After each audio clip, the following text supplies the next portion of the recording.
Bonjour à tous. Vous m'entendez bien, du coup, même au fond ? Eh ben, merci beaucoup d'être avec nous, parce qu'on a conscience quand même que le sujet, surtout après les élections, n'est pas forcément le plus attractif possible. Mais c'est quand même nécessaire de le traiter aujourd'hui ici avec nos différents confrères et consoeurs. Euh, donc, vous avez dû vous en rendre compte, les 15 et 22 mars dernier se déroulaient donc les élections municipales avec plus de 50 000 listes et 900 000 candidats qui se sont présentés à travers les 34 944 communes de France et arrondissements de Paris, Lyon et Marseille. Avec nous pour en parler ce matin, donc, nous avons Agnès Briançon du SNJ et qui travaille également au Dauphiné Libéré. Monsieur Luc Bourriane, directeur de la rédaction de la Nouvelle République. Michel Dumoret, directeur délégué éditorial en charge de l'information des régions pour France Télévisions, donc la chaîne ici. Sébastien Grosmaître, en bout de table, rédacteur en chef de l'actualité locale chez Ouest France. Stéphanie Zorn, à sa droite, rédactrice en chef de La Voix du Nord. Voilà, donc merci à vous tous d'être avec nous aujourd'hui. Dans un premier temps, donc, il nous a semblé, après avoir un peu discuté avec les uns et les autres, il m'a semblé que quelques tendances se dégageaient de ces élections municipales. La première, évidemment, est liée aux nouveautés du scrutin. Donc, dans les cas de petites communes, il y a visiblement eu parfois un manque à gagner pour la presse quotidienne régionale, car il y avait parfois moins de second tour et moins de panachage. Donc, dans un premier temps, est-ce que vous pouvez revenir les uns et les autres sur cette thématique-là ? Et est-ce qu'on peut chiffrer parfois le manque à gagner pour la presse quotidienne régionale, lié donc à l'absence parfois de second tour ? Je vous laisse prendre les micros qui sont devant vous. Je vous rejoins complètement. Il y a des choses qui passent sous les... Alors, il faut bien que vous vous présentiez, parce que les uns et les autres ne savent pas qui vous êtes. Donc, je suis en bout de table, Sébastien Grosmaître, rédacteur en chef à Ouest France. Il y a des choses assez très importantes et qui passent sous les radars. Et pour moi, la question de la vitalité démocratique, c'était la première chose de ce scrutin-là. Les municipales, elles n'ont pas démarré 15 jours ou 3 semaines avant, quoique, elles ont démarré quasiment 1 an avant. Et on a beaucoup parlé des sujets autour de l'engagement des élus.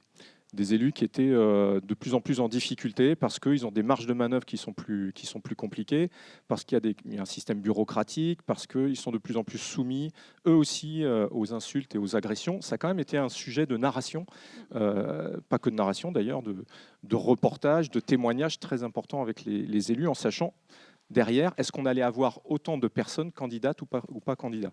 Au final, on se retrouve quand même, qui plus est, à peu près à 900 000 candidats, et c'est très bien.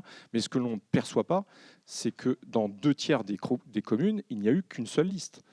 Et là où il n'y a eu qu'une seule liste, et là où c'est presque un peu même catastrophique, même pour le travail que l'on est amené à faire au quotidien, nous sommes, je pense, des médias médiateurs du débat local, de la proximité. Et dans 2/3 de ces communes en France, il n'y a pas eu de débat. Il y a eu de la constitution de listes, on a présenté des listes, parfois un programme, parfois pas. Mais ça veut dire que derrière, on va avoir des conseils municipaux sans aucun élu d'opposition, donc des conseils municipaux pour lesquels on sera présent ou pas présent, pour lesquels des débats auront lieu ou n'auront pas lieu. Parce qu'on sait très bien, et vous le savez, qu'au fil des années, de plus en plus, les conseils municipaux sont devenus des chambres d'enregistrement parce que tout se passe en commission. Et on a vu aussi un glissement, c'est qu'à certains endroits, les maires peuvent même masquer vis-à-vis de nos correspondants, vis-à-vis de nos journalistes, la présence d'un conseil municipal. Alors nous, on a eu un exemple très concret dans l'Orne. Pardonnez-moi Sébastien, mais vous ne répondez pas du tout à ma question. La première question... Moi, ça m'apparaissait intéressant. Non, mais c'était très intéressant, mais en fait, j'ai prévu de vous poser des questions dans un ordre un peu... ordonnée. Et donc la première, c'était plutôt le manque à gagner pour la presse quotidienne régionale, lié à l'absence, justement, lié à ce nouveau scrutin, lié parfois, vous m'en aviez parlé, au manque de panachage et des choses comme ça.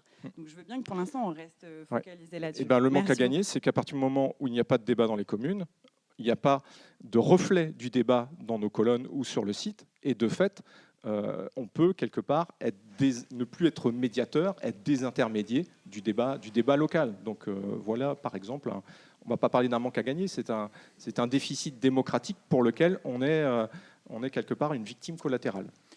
Merci. Et est-ce que les rédactions avaient anticipé cet impact lors du débat parlementaire sur cette loi ? Juste pour compléter, il y a un manque à gagner lié effectivement au fait qu'il y ait eu moins de second tour. Et donc, on a nos chiffres de vente. Traditionnellement, un lendemain de scrutin, il y a des chiffres de vente importants pour la presse quotidienne, notamment la presse quotidienne régionale.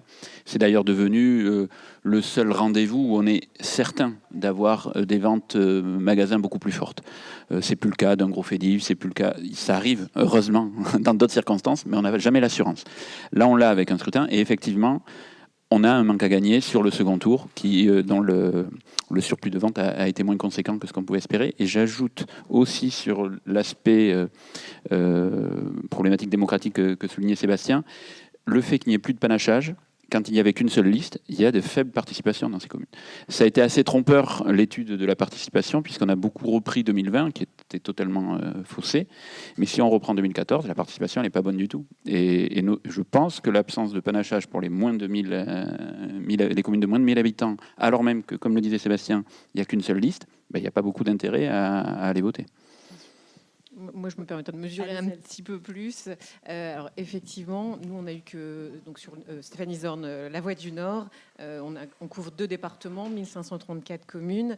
Sur les 1534 communes, on a revoté seulement dans 8% de ces communes au second tour. Donc, 92% sont passés au premier tour. 8% des communes, mais ça représente quand même plus de 30% des habitants. Donc en fait, on votait dans les grosses communes, quoi. Et pour rebondir sur ce que disait Luc, nous on le mesure beaucoup moins en termes de manque à gagner spécifiquement sur la vente de journaux au numéro, quoi, en fait. On a été au-dessus des prévisions, quoi, en fait. Donc, et comme le dit Luc, il n'y a que sur les élections municipales, quasiment que sur les élections municipales aujourd'hui, qu'on peut noter des fortes hausses de vente de journaux au numéro.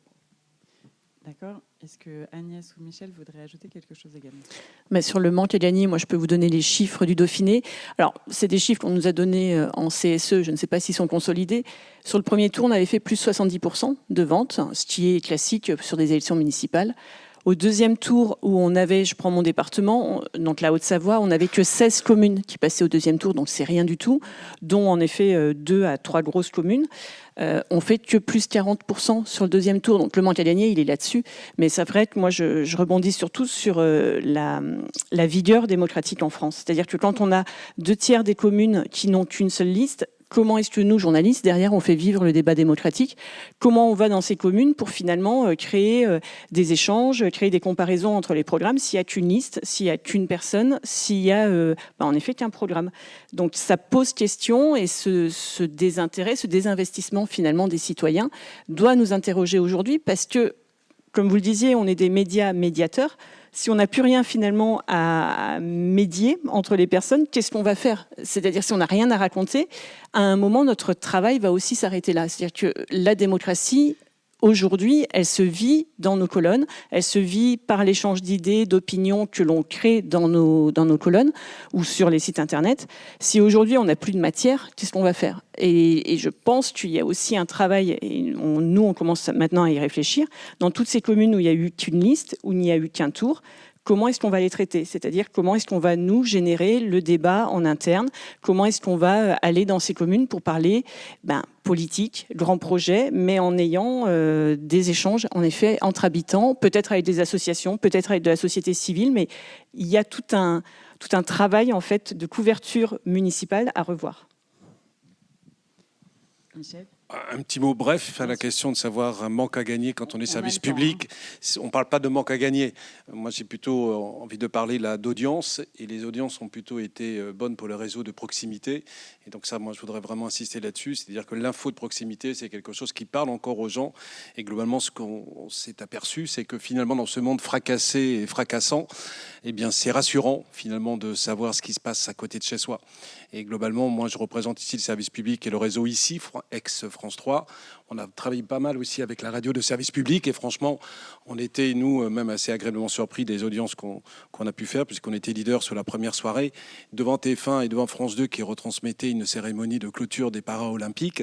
Donc c'est dire que l'information de proximité, il y a un public qui est vraiment très avide justement de savoir ce qui se passe près de chez lui. Et donc, voilà, manque à gagner, non. Nous, on a plutôt fait de très belles audiences. Après, je vais revenir et je reviendrai, j'imagine, tout au long de cette discussion sur les enseignements à tirer, en effet, de ce scrutin qui, moi, m'a paru quand même assez tendu, plus tendu que d'habitude, avec un refus aussi d'obstacles pour certains candidats qui n'ont pas refusé de venir débattre sur le service public.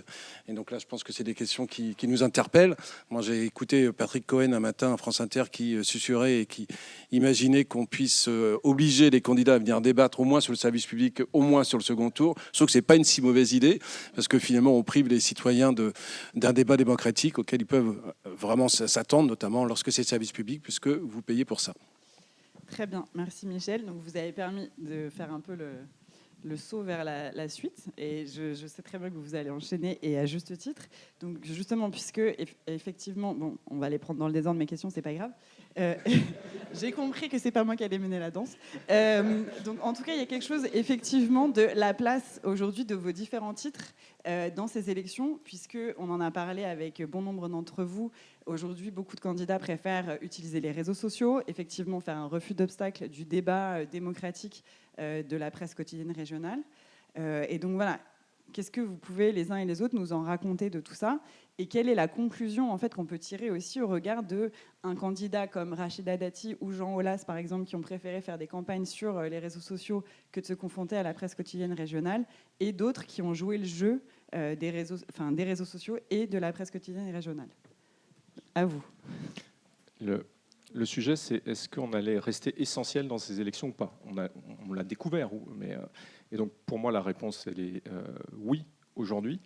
Il y avait un questionnement préalable au municipal, c'est est-ce qu'on allait être désintermédié ou pas autour de cette campagne ? À la fois, et chacun en parlait, en termes de résultats et de couverture, on a eu des audiences comme on n'a jamais eu autour de ça. Donc ça veut dire qu'on n'a pas été désintermédié par rapport à des acteurs comme Google, par rapport à des acteurs majeurs des GAFAM, par exemple, et des réseaux sociaux.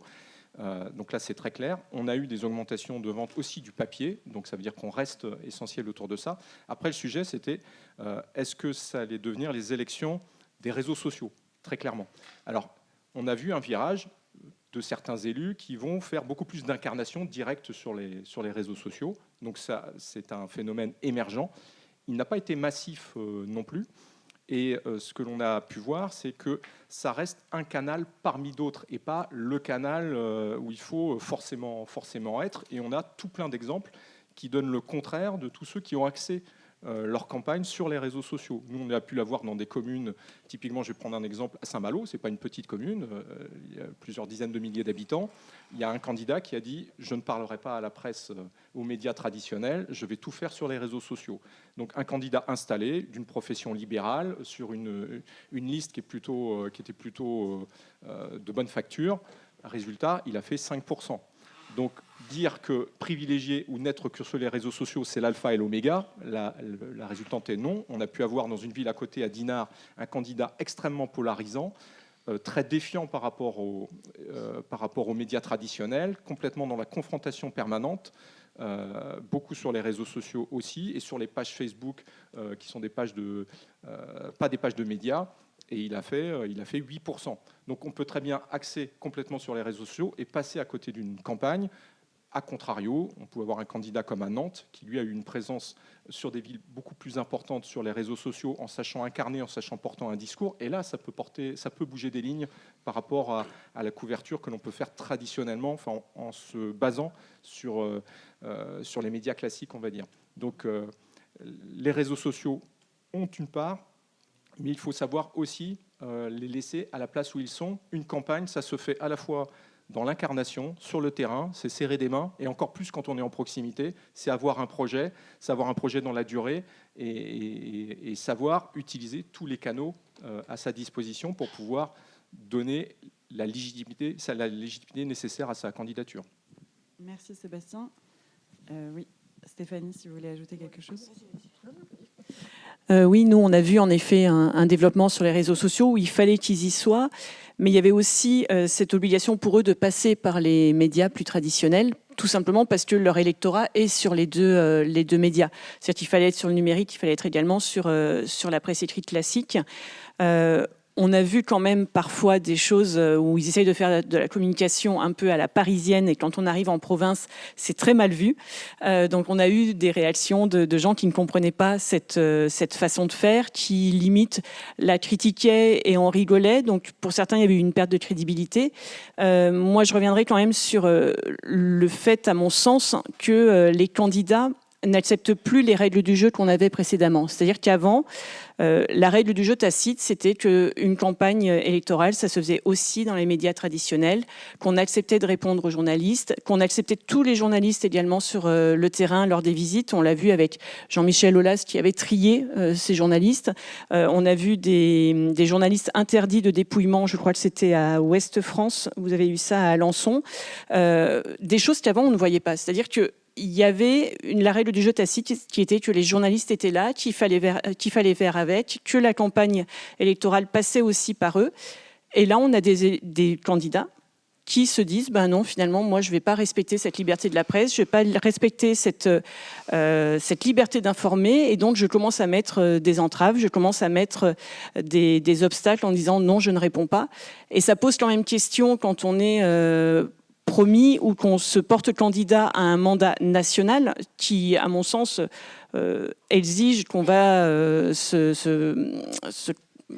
mettre aux règles de la France, de la loi, tout simplement, et voir quelqu'un qui commence d'office à les bafouer et à se dire ben non, moi, quand je serai du coup élu, je continuerai à traiter la presse comme ça. Ça nous a vraiment posé question. Alors, beaucoup n'ont pas été élus, donc ça ne marche pas, en fait, de mettre de côté les journalistes. À un moment, ils doivent le payer d'une manière ou d'une autre.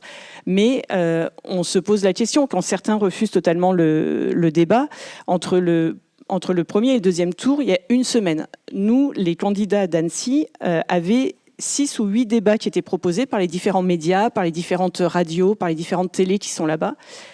Un candidat a refusé tous les débats, c'était le Rassemblement national, parce qu'il estimait tout simplement qu'il n'était pas candidat professionnel, donc il n'avait pas à faire tous ces débats. Mais derrière, il l'utilise aussi en disant qu'on ne l'a pas invité. Donc il y a un moment, les règles du jeu, il faut qu'elles soient claires, et qu'on demande aussi, je pense, à ces candidats d'accepter ces règles du jeu. Et c'était vous qui disiez qu'il fallait peut-être obliger en tout cas les candidats à avoir un débat de deuxième tour. Pour la démocratie, moi je pense que ça devient essentiel. C'est-à-dire qu'ils doivent aussi avoir des obligations. On n'est pas les seuls à avoir des obligations. On a des droits et des devoirs. Ils doivent également avoir des droits et des devoirs. Merci Agnès. Stéphanie Zorn, peut-être juste pour rebondir sur les réseaux sociaux et la présence des réseaux sociaux dans cette campagne. Enfin, nous, clairement, si les réseaux sociaux étaient omniprésents dans la campagne, de nombreux candidats ont dévoilé un candidat de leur liste par jour, donc en se passant totalement de la presse, quoi, de nous en l'occurrence. Mais j'ai envie de dire, est-ce que c'est grave en fait ? Enfin, c'est leur com à eux, et nous, on a tout notre rôle à jouer, justement, notre rôle de journaliste, d'esprit critique, de vérification, et de mettre en valeur notre métier de journaliste, quoi. Voilà, moi, la réflexion que je voulais apporter. Oui, mais c'est vrai que l'un de vous m'avait dit à juste titre que finalement, quand quelqu'un a, 15 millions de followers sur les réseaux sociaux, pour ne citer personne, et en fait, il s'adresse à la France entière, mais les algorithmes ne permettent pas forcément à ces lecteurs de proximité de voir ce contenu. Donc, au final, pour rebondir sur ce que vous disiez, Stéphanie, effectivement, en fait, ils ont tout intérêt à faire leur propre com comme ils l'entendent, en maîtrisant tout ce qu'ils veulent, mais il se passe aussi parfois, malheureusement, de ce qui se passe à côté d'eux, puisque en misant tout sur les réseaux sociaux, on ne sait pas où va le contenu précisément. Et c'est vrai qu'en jouant la carte des débats journalistiques avec vos différents titres, normalement, les lecteurs peuvent lire dans les colonnes le lendemain ou sur les sites internet quels sont vraiment leurs programmes et leurs objectifs. Tout à fait, c'est pour ça que je dis heureusement et malheureusement. Enfin, voilà. Très bien. Non, moi, pardon. Non, vas-y. Enfin, juste pour compléter, je ferai une différence. Je trouve que là, quand on évoque ça, on parle beaucoup des villes moyennes, des grandes villes. Le danger, il est plus sur les plus petites communes, où nos réseaux de correspondants locaux sont vraiment confrontés à ce discours-là de « j'ai pas besoin de vous ». Je vais passer en direct, etc. Donc l'argument que vous énonciez, c'est effectivement c'est celui qu'il faut qu'on objecte, c'est de dire mais vous avez fait tant de vues, mais vous ne savez pas si ce sont des potentiels électeurs, vous ne savez pas où ils sont. Vous allez vous aussi être soumis, comme nous d'ailleurs, aux problématiques des algorithmes et à la versatilité de leur ouverture. Donc voilà, sur les grandes villes, on voit quand même que même si, on ne peut pas se le nier, ils sont de plus en plus présents sur les réseaux sociaux, ils fonctionnent et ils connaissent parfaitement leur nombre de vues. On est à Tours, je peux vous citer le maire de Tours qui, ici, a fait des cartons sur les réseaux sociaux, notamment sur Instagram. Et je peux vous dire qu'il savait parfaitement combien de vues il avait réalisé. Mais ils ont quand même besoin de venir, ils savent qu'il faut se confronter au débat public et heureusement, on peut plutôt voir que ceux qui ont eu du mal, vous avez cité Olas, on peut citer d'autres, Rachida Dati, ils n'ont pas gagné. Donc on peut estimer quand même qu'on a encore ce rôle-là et que tout le monde rares sont ceux qui nous le dénient. Et après le dernier point, au risque de paraître pas tout à fait confraternel, mais on est... j'écoute souvent et j'aime beaucoup les éditos de Patrick Cohen. J'ai entendu celui-ci où il demandait que ce soit une règle quasi électorale, d'y avoir des débats. Nous, on a des stratégies de groupe, de presse, qui font qu'on tient à avoir des rendez-vous. C'est des rendez-vous importants de la vie démocratique et donc de notre chronique de cette vie locale autonome. Pas forcément avec le service public. Et moi, je me réjouis que dans la plupart des cas, il y ait le débat organisé par le groupe de presse de la presse quotidienne régionale. Ici, nous, on a la chance d'avoir une chaîne de télé et on a pu monter ce genre de débat, et que le lendemain ou la veille, il y en ait un sur le service public. Bon, c'était juste une petite précision à ce que vous disiez de Patrick Cohen. Merci, Luc. Michel. Ce que je voulais dire, c'est que souvent aussi le service public s'est associé à la PQR quand c'était possible, et on l'a fait, et ça a plutôt bien fonctionné. Oui, je comprends. Et ça, c'est plutôt pour moi une vision un peu passée. Aujourd'hui, on a aussi besoin. Michel n'avait pas fini de. Non, mais je suis désolé. Le débat, vive le débat. Pardon, mais je précise qu'effectivement, il y a une démarche aujourd'hui un peu plus d'avoir des rendez-vous autonomes parce que c'est des rendez-vous majeurs sur la vie locale pour les titres de presse quotidienne. Moi, juste par rapport à ce que j'ai entendu, je voulais dire quand même que la bonne nouvelle, c'est que finalement, et ça c'est la preuve par l'image, c'est qu'on ne prend pas les citoyens pour des imbéciles. Et lorsque Rachida Dati, en effet, refuse de venir sur le service public, ancienne ministre de la Culture, globalement, et lorsqu'elle fait une campagne de selfie, c'est-à-dire que quand elle va en voiture et qu'elle va, en effet, avec les éboueurs, passer 10 minutes, faire après des photos qui vont être viralisées et vues 1 million de vues, in fine, elle est largement battue. C'est comme lorsque tu rappelais Jean-Michel Aulas, c'est aussi la même chose. Il a refusé aussi tout débat. Alors, il a eu une mauvaise expérience et donc, du coup, il n'a pas souhaité réitérer cette mauvaise expérience. Et voilà, il n'a pas été élu alors qu'on le considérait presque élu dès le premier tour, qu'il avait une armada de communicants. Donc, à un moment donné, la véracité dans ses propos, ce qu'on dégage à la télévision, à l'image, ça se voit, ça se lit, quoi. Et là, globalement... on ne peut pas dire que cette campagne sur les réseaux sociaux, elle a été aussi couronnée de succès pour tout le monde. Merci beaucoup. Agnès. Juste compléter, c'est aussi très facile pour eux de faire campagne sur les réseaux sociaux parce que finalement, ils racontent ce qu'ils veulent, ils n'ont pas de contradictoire, ils n'ont pas... Et notre rôle, il est là. Et c'est pour ça aussi que certains refusent de venir, c'est juste parce qu'ils ont peur. Et ça met aussi en perspective un élu qui a peur d'un journaliste avant même d'être... Enfin, un candidat qui a peur d'un journaliste. On va imaginer quoi une fois qu'il sera élu, il aura peur de qui? Donc c'est pas non plus, je pense, parfois une bonne trajectoire pour eux. Il faut peut-être qu'ils réfléchissent à plus long terme. La presse est là, c'est un pilier de la démocratie, donc élus, pas élus, ils vont devoir faire avec. Donc, c'est pour ça que ceux qui cherchent à la contourner, je suis pas sûre que ça donne non plus une très bonne image d'eux. Merci. Alors du coup, il y a ceux qui cherchent à la contourner et il y a malheureusement celles et ceux aussi qui cherchent à vous mettre la pression. Et donc à vous menacer. Donc je pense particulièrement à vous, Stéphanie Zorn, puisque vos équipes sont malheureusement souvent la cible d'attaques. Est-ce que vous voulez bien ouvrir cette nouvelle question? Je l'ouvre par où? Vous commencez par là où vous souhaitez. Ma voisine me souffle. Alors effectivement, on est confronté à la Voix du Nord, à la pression des élus d'Hénin-Beaumont en particulier. Hénin-Beaumont, donc, qui est tenu par le RN depuis 2014. Le maire Steve Briouat vient d'être brillamment réélu avec plus de 77% des voix. Et quand je parle de pression, je vous mets juste un chiffre face à ce mot, c'est 168 droits de réponse qui nous ont été adressés depuis 2014. Et j'étais en CSE hier avec deux journalistes de Lens. Nous, c'est la locale de Lens qui couvre Hénin-Beaumont. Et depuis ces dernières élections, donc là où on avait 2 communes RN, on en a aujourd'hui 14, et une crainte de ces pratiques qui se diffusent, qui soient multipliées par 14, tout simplement, quoi. Moi, je leur disais, attendons de voir, et force est de constater que vendredi, conseil municipal d'Arnes, où le nouveau maire est RN, très proche de Steve Briouat, où il a décidé d'augmenter les indemnités des élus. Donc c'est très factuel. La journaliste a relaté ce conseil municipal, et évidemment titré sur l'augmentation de l'indemnité du maire notamment, à laquelle ce maire qui était dans l'opposition il y a 6 ans s'était opposé face à la municipalité précédente.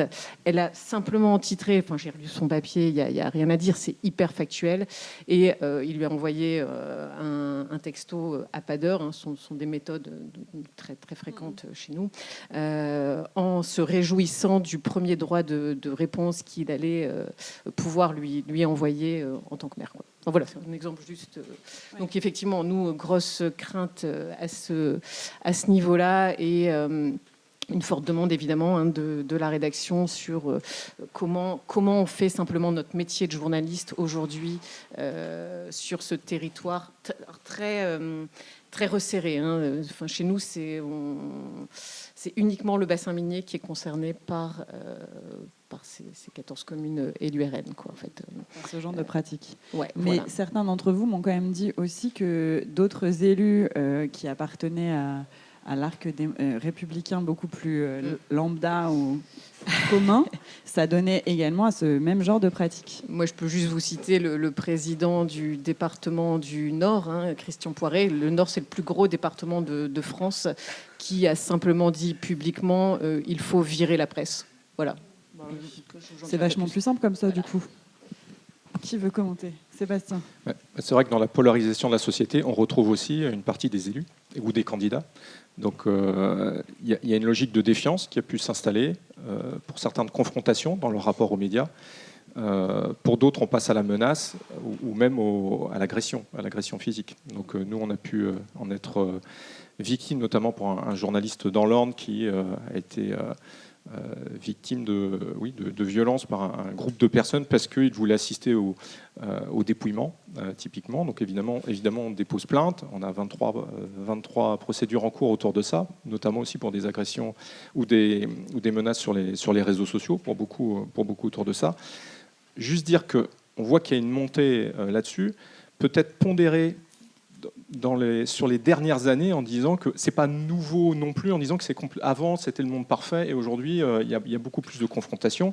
Il y a des maires pour lesquels on a fait des bilans qu'on essaye nous de faire, quoi qu'il en soit, à charge et à décharge, bénéfices et préjudices qui peuvent être menés, et certains peuvent tout de suite dire qu'on ne sera plus invité aux présentations de listes, à tous leurs rendez-vous. Il y a des villes dans lesquelles on vit avec cela depuis 20 ans, 30 ans. Je vais citer Cholet, par exemple, nous, dans le Maine-et-Loire, où c'est une confrontation permanente on vous interdit l'accès à la mairie, et puis finalement on vous le réautorise. Et ça, cette confrontation, elle ne date pas d'aujourd'hui. Mais on voit que ça a pu quand même s'accentuer à la faveur de cette dernière campagne des élections municipales, sachant que nous, on est dans une terre de l'Ouest un peu modérée, pour lesquelles on a moins de courants extrêmes au pouvoir, aux affaires municipales. Alors ça va arriver à la flèche maintenant, nous concernant dans la Sarthe. Donc on va voir comment on va devoir vivre cette ce travail du quotidien, sachant que souvent, le cliché qui peut être fait à la presse quotidienne, c'est d'être de mèche, entre guillemets, avec les élus locaux. Force est de constater qu'on est plutôt sous la pression permanente des élus locaux. Ça veut bien dire que quelque part, on fait une forme de travail aussi avec distance. Donc ça vient qualifier le travail qu'on peut faire au quotidien. Bien sûr. Agnès, justement, m'a envoyé, pas plus tard qu'hier, 7, c'était 7, hein. Vous m'aviez envoyé 7 textes rédigés par le SNJ, justement, pour soutenir certains confrères qui avaient été victimes de menaces ou d'agressions verbales. Est-ce que vous voulez bien développer un peu, en résumant, le cas de ces 7 confrères qui, dans le cadre des élections municipales, toujours, ont été pris pour cible? Alors ça va en effet Alors déjà, juste pour vous dire, c'est la première fois, je regardais, on a en moyenne un communiqué tous les 2 ou 3 jours qui concerne une entrave à la liberté de la presse, à la liberté d'informer. À ma connaissance, ça fait longtemps qu'on n'a pas vu une telle avalanche. Alors peut-être qu'en effet, avant, il y en avait. C'est bien possible. Mais comme c'était très ponctuel, que derrière, on retrouvait un fonctionnement un peu normal, finalement, les journalistes, on oublie, on passe à autre chose. Sauf que là, c'est devenu tellement répété qu'il y a une forme de ras-le-bol qui fait qu'on ne laisse plus passer. Donc, en effet, nous, on fait beaucoup plus de communiqués qu'avant, mais sans doute parce que les journalistes en ont marre, que la nouvelle génération accepte moins aussi, et c'est tant mieux, de se faire agresser en reportage, même verbalement. Donc là, en effet, les 7 communiqués, je vous ai fait suivre, c'est sur un temps très, très restreint, hein, puisqu'on doit être à mi-février, et il y en avait eu déjà avant. C'est votre collègue de l'Orne qui n'a pas pu assister au dépouillement et qui se fait éjecter, mais physiquement. Donc là, on est quand même sur une agression physique. Ça peut être un journaliste qui est traité de faux journaliste racaille par un député qui a perdu et qui, après les élections, le traite comme ça dans un journal. On a des journalistes qui sont accusés de diffamation parce qu'ils ont traité un reportage qui n'a pas plu. À Corse ce matin, il me semble que la personne est en effet menacée de mort pour avoir fait son travail. Voilà. Dans Lyon Républicaine, même chose. Un journaliste est allé voir les tweets faits par certains candidats et a sorti des tweets qui étaient plus que très limite, il s'est fait menacer de mort. C'est que des choses comme ça. C'est-à-dire que dès qu'on commence à faire son travail, il n'y a plus cette acceptation par les élus, par les candidats, du travail du journaliste. Ils ne veulent plus qu'on leur rappelle tout simplement ce qu'ils ont fait, qu'ils ne sont pas si blancs que ça, qu'ils ont quand même des casseroles et qu'ils doivent s'expliquer, ce qu'ils doivent en répondre devant les lecteurs ou devant les internautes.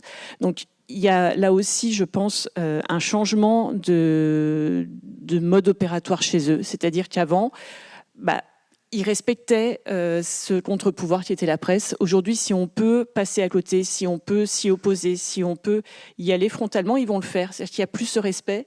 Donc il faut sans doute rappeler régulièrement les choses. Nous, on porte plainte à chaque fois. On va souvent au soutien des directions. Les directions le font de plus en plus. C'est-à-dire qu'avant, on avait l'impression parfois que certaines directions se disaient « oui, on a appelé l'élu, ça va se calmer » ou quoi. Là, aujourd'hui, même chez les directions, je pense que vous me confirmerez, on ne laisse plus passer. C'est-à-dire que c'est fini d'attendre qu'on en soit au 3e ou 4e fait de cette personne pour attaquer. On a de plus en plus d'éditos aussi qui, publiquement, défendent les journalistes, défendent la liberté de la presse, rappellent ce qu'est ce pilier de la démocratie, pourquoi on est important. Parce que, justement, on empêche parfois les choses de tourner en rond, ou en tout cas dans ce qui les arrange, eux. Et alors, ça me permet, excusez-moi, allez-y Luc, mais moi je voudrais aussi rebondir sur, à votre avis, comment explique-t-on aujourd'hui cette perte de respect dont notre profession peut faire les frais ? Oui, mais je pense qu'au-delà des municipales, c'est un phénomène un peu sociétal. Il est de bon ton de s'en prendre à la presse, de dire qu'elle est justement pas factuelle au moment où on l'est le plus.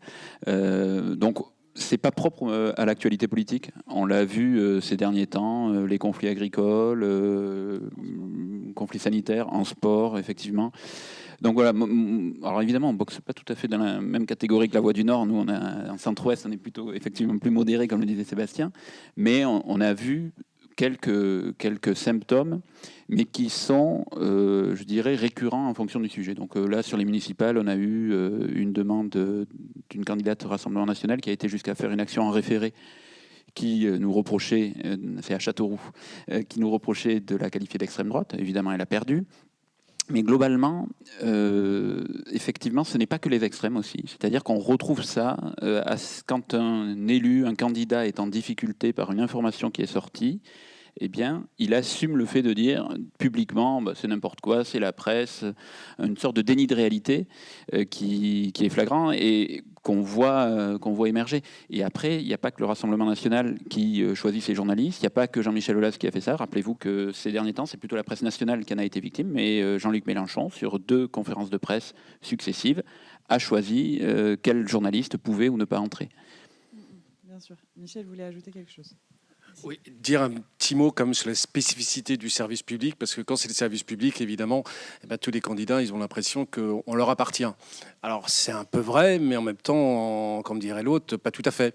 Et donc nous, on a été, et moi je l'ai constaté là, parce que j'étais aussi rédacteur en chef de l'émission politique sur France 2, quand même une crispation, et tu as raison de rappeler que c'est aussi le reflet du contexte dans lequel on évolue aujourd'hui, et aussi pour nous, et moi je pense évidemment à tous les journalistes qu'on avait sur le terrain, comme toi Sébastien, on a eu des journalistes qui sont fait quand même largement conspués, en tout cas attaqués aussi, et liés à un contexte qu'on connaît aujourd'hui, c'était une remise en cause de l'audiovisuel public, avec une commission parlementaire qui a fait beaucoup parler d'elle et qui a du coup entrouverte des portes, et ce qui a permis à quelques militants RN, mais aussi de l'extrême gauche en effet sur le terrain, de critiquer fortement les journalistes du service public. Donc moi je dois dire que je constate quand même une petite dégradation des relations qui est simplement dû, je pense, en effet, au contexte dans lequel on est aujourd'hui, avec une cristallisation un petit peu des positions des uns et des autres, et qu'on va plutôt vers la radicalité plutôt que vers le consensus.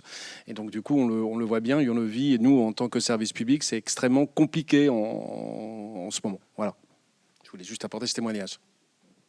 Mais je vais même compléter pour dire que c'est compliqué pour tous les journalistes, audiovisuels publics ou PQR. En fait, c'est compliqué depuis les Gilets jaunes.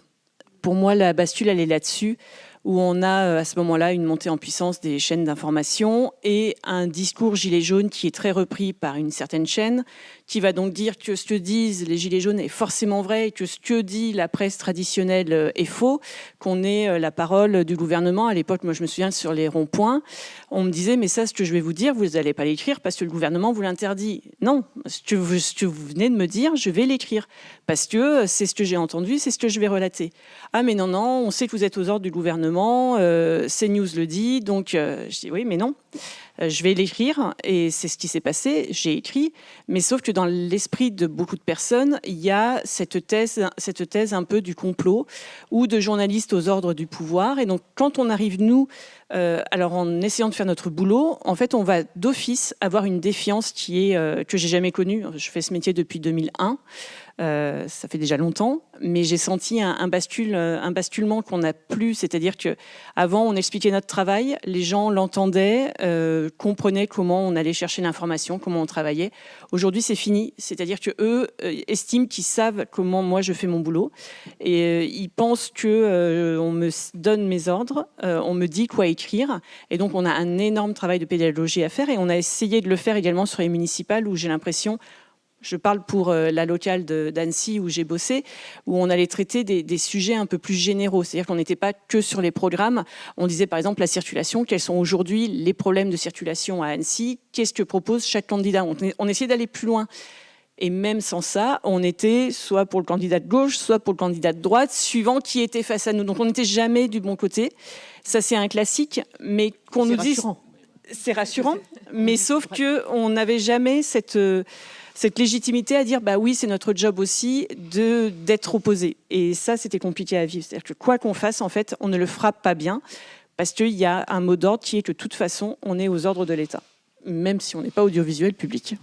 Et ce qui change la donne aussi, c'est que, on revient aux réseaux sociaux, hein, mais c'est que sur les réseaux sociaux, beaucoup pensent qu'ils peuvent tout dire et tout écrire. Et pour moi, il est là aussi le vrai danger. Et nous, à La Voix du Nord, on a décidé à chaque fois, notamment dans le cadre des municipales, les candidats qui contestaient, on a eu des journalistes insultés. À chaque fois, on met en demeure, on fait intervenir notre service juridique. Mais ça demande un temps fou, quoi. Pour les rédactions en chef, je pense que vous témoignerez également. Ça nous prend un temps de dingue. C'est une pression permanente. Et pour les équipes, c'est hyper compliqué, quoi. Et un budget aussi, quand même. Sébastien. Donc effectivement, une vraie défiance qui date pas même de la loi travail, quelque part. On avait, où c'est monté chez nous en tout cas. Mais ce que je trouve quelque chose d'intéressant, c'est que pour la première fois là, nous, on a fait beaucoup plus d'audience sur nos contenus de décryptage, d'interprétation, d'approfondissement que sur l'information servicielle. L'information servicielle, c'est on vient voir quel est le résultat de ma commune. Cette fois-ci, on a eu beaucoup plus d'attention de nos lecteurs sur l'enrichissement qu'on apportait, sur le journalisme d'explication, plus que le journalisme de témoignage ou de relais de l'information pure. Et là, j'y trouve un motif plutôt encourageant, surtout que dans un des sondages qu'on a relayé autour de la confiance, en tout cas dans des informations vraies ou fausses, ou dans la montée de l'IA, du fait de ne plus pouvoir démêler ce qui est le vrai du faux. Aujourd'hui, à nouveau, on voit des courbes sur la confiance des journalistes pour donner des repères qui repartent à la hausse. Et là, il y a quelque chose qui est à creuser. Peut-être que la défiance, elle venait d'être trop souvent, peut-être des porte-micros quelque part dans certains sujets. Et là, on a une veine à aller travailler et pour laquelle on doit aller beaucoup plus loin à partir du moment où l'information est partout, où la data est partout, où chacun devient média de sa propre voix, où chacun essaye d'imposer un récit. Notre récit à nous, il est justement à creuser autour de ça, c'est-à-dire qu'est-ce qui peut être fiable dans notre capacité à pouvoir discerner le vrai du faux et à comprendre la mutation de cette société. Merci. Et alors justement, ça me permet de rebondir sur la prochaine question à propos des outils IA, justement, et des cellules que vous avez pu mettre en place dans vos différents titres pour décortiquer les informations, démêler le vrai du faux, savoir éduquer, former plutôt qu'éduquer, pardonnez-moi, vos équipes aux fake news et être en capacité de les déceler. Comment vous avez organisé tout ça pour ces élections, les uns et les autres ? Juste évoquer un élément qui, je pense, ces municipales ont été un révélateur de la manière dont nos réseaux de correspondants sont confrontés à l'IA et à des images trafiquées par IA. Quand je dis trafiquer, c'est le mot, mais c'est pas forcément de mauvaise foi. C'est-à-dire qu'il y a aussi plein de gens de bonne foi qui disent pour la liste, Gérard avait pas pu venir, mais c'est super, j'ai pu le rajouter, tu peux le prendre. Et c'est pour dire que là, on en a vraiment pris conscience, on a pris pleine face on savait que ce sujet allait arriver, mais que ça y est, il était là. Et c'est que le début. On va l'avoir sur tous les sujets. On va l'avoir sur toute réunion associative où ce même Gérard n'aura pas pu venir. Bon, voilà. Moi, c'est ce qui m'a vraiment marqué sur l'IA, pas juste spécifiquement municipal. Après, il y a des stratégies plus globales, bien sûr. Merci. Alors nous, on a été beaucoup sensibilisés aux ingérences numériques étrangères, notamment avec le travail c'est ma question d'après. Ah mince, j'ai toujours une question d'avance. Oui, Sébastien, vous aurez c'est quand même dans la foulée c'est dans la foulée de votre question. Mais alors, du coup, est-ce que dans un premier temps, vous pouvez rester concentré sur les fake news et comme ça, après, on découle sur l'ingérence il y a des fake news qui sont issues de ça. Donc, allons-y, de toute façon, voilà, c'est la même thématique, on va dire. En tout cas, les fake news, elles empruntent de nouvelles formes, notamment via les réseaux sociaux, et via l'IA. Donc, de fait, de nouveaux codes qui peuvent arriver aussi de la part d'influenceurs, qui peuvent arriver de la part de faux comptes et d'ingérences numériques étrangères. Donc, ce que l'on a fait, nous, c'est on a fait des formations plus importantes de l'ensemble de nos journalistes, qui étaient soit faites par l'AFP ou alors par Viginum, pour lequel on a fait des visios avec l'ensemble de nos équipes. Et puis on a constitué un réseau à la fois de personnes qui sont référentes sur la détection de fausses informations et un réseau qui inclut aussi bien ceux qui travaillent sur les réseaux sociaux que nos spécialistes de numérique, que des services juridiques et nos journalistes pour savoir à quel moment est-ce qu'on vient donner à comprendre ces fausses informations ou pas. Parce que le but, ce n'est pas non plus de donner une chambre d'écho à des fausses infos qui passent sous les radars. Ce serait quelque part ne pas nous rendre service. Ouais. Et permettre en tout cas à nos lecteurs aussi d'avoir les clés de compréhension autour de cette nouvelle forme de désinformation, pour que chacun soit en capacité d'avoir un esprit critique autour de ça. Et là, on rejoint un peu l'éducation aux médias aussi. L'éducation aux médias, mais pas pour les jeunes. Quelque part, eux connaissent bien mieux tous ces codes-là que d'autres générations plus âgées. Et donc, si on parle de l'ingérence étrangère, ça me permet de redonner la parole à Stéphanie Zorn, dont la région a été aussi la cible de ce genre de choses. Alors, nous, on avait formé aussi une journaliste qui diffuse au sein de la rédaction via Viginum. On s'attendait à de l'ingérence côté Russie, mais parfois elle ne vient pas seulement de là où on imagine. Hein. Nous, on y a été confrontés à Roubaix, où le maire David Guiraud, LFI, a été élu au second tour. Et on a appris, alors après coup, une intervention côté Israël, en fait. Voilà, donc contre LFI. Enfin, vous voyez, ça vient de tous les côtés, quoi. Donc la vigilance, on parle beaucoup de la Russie, mais il n'y a pas que la Russie, quoi, en fait. Bien sûr. Voilà. Après, je me permets de rebondir Bien sur la sûr, question précédente, du coup. De toute façon, moi, j'ai une question de retard. On a décidé qu'elles étaient liées maintenant, donc voilà. On parle beaucoup d'IA.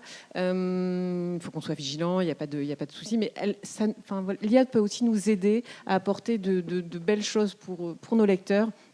Je pense chez nous au bilan des maires. La rédaction a réalisé 1250 bilans de maires du Nord et du Pas-de-Calais. Un lourd travail, très fastidieux. Et grâce à un outil IA, on a pu analyser l'ensemble des sujets, des thématiques qui importent dans la région, quoi, en fait. Alors, on avait évidemment, nous, de journalistes, quelques idées. Hein.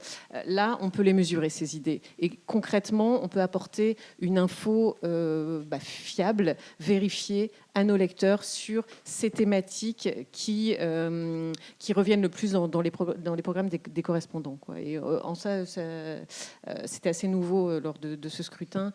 Et on a plutôt été contents. Et derrière, on a pu aussi mesurer l'intérêt de nos abonnés et des taux de lecture très importants.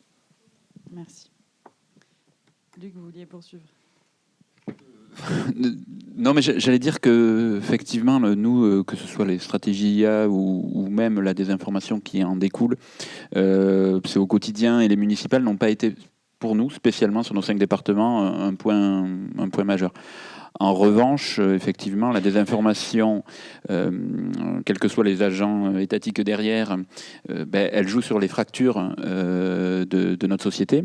Et on est là, à ce moment-là, nous, journalistes, potentiellement les jouets de ça. Donc, effectivement, il y a des formations via Viginum qui nous permettent surtout d'être sensibilisés à la problématique. On aimerait aussi, moi, je trouve que ces acteurs publics aient la possibilité aussi d'avoir un système d'alerte plus réactif que ce qu'on a, parce que comme tu le disais, si on prend les cas de David Guiraud, je crois que Delogu était concerné aussi à Marseille, voilà. C'est a posteriori qu'on l'a su. Et voilà. Donc Viginum, c'est un organisme de vigilance qui nous est très utile dans la sensibilisation en amont, mais pour l'instant, en termes de réaction, on est un peu démunis. Présidentielle, à mon avis, on y sera davantage confronté. Agnès, est-ce que le SNJ a une position par rapport justement à l'utilisation de l'outil IA et des... Alors, du coup, je vais détonner un peu de mes camarades à la table, puisqu'on a vu en effet dans les entreprises plusieurs outils IA fleurir juste avant les municipales. Des outils qui, à notre sens, n'ont pas forcément tout le temps apporté du positif. Je vais prendre le groupe EBRA, qui est donc propriétaire du titre Le Dauphiné libéré, mais également du Progrès, de l'Est républicain, Républicain Lorrain, Dernière Nouvelle d'Alsace, l'Alsace, Journal de Saône-et-Loire, Le Bien public. Voilà, je pense que je les ai tous cités. Et Vosges Matin.